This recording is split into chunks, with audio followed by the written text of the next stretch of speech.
okay okay okay एक एक एक ओके ओके चलो हो गया ਆ ਇੱਕ ਸਾਨੂੰ ਵੀ ਦਿਖਾਉਣਾ ਯੂਐਸਏ ਜਿਹੜਾ ਆ ਯੂਐਸਏ ਦਿਖਾ ਜੀ ਇੱਕ ਸਾਨੂੰ ਵੀ ਕਿਉਂ ਲੈ ਲਾ ਅਸਾਂ ਸਰਦਾਰ ਜੀ ਯੂਐਸਏ ਜਾ ਕਿਵੇਂ ਹੁੰਦਾ ਉਹ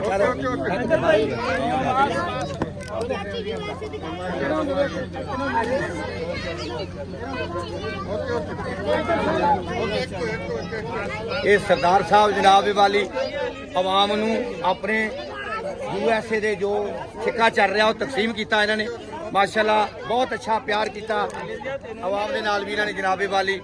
ਇਹਨਾਂ ਨੂੰ ਫਿਰ ਅੱਲਾਹ ਤਾਲਾ ਹਿੰਮਤ ਦੇਵੇ 18 ਚ ਆਉਣ ਨੂੰ ਇਹ ਸਰਦਾਰ ਹੋਣੀ ਬਹੁਤ ਅੱਛੇ ਔਰ ਪਾਕਿਸਤਾਨ ਦੇ ਵਿੱਚ ਆਏ ਆ ਮੋਸਟ ਵੈਲਕਮ ਵੀ ਇਹਨਾਂ ਨੂੰ ਆਖਿਆ ਅਸੀਂ ਜ਼ਿੰਦਾਬਾਦ ਕਹਿੰਦੇ ਆ ਜਨਾਬੇ ਵਾਲੀ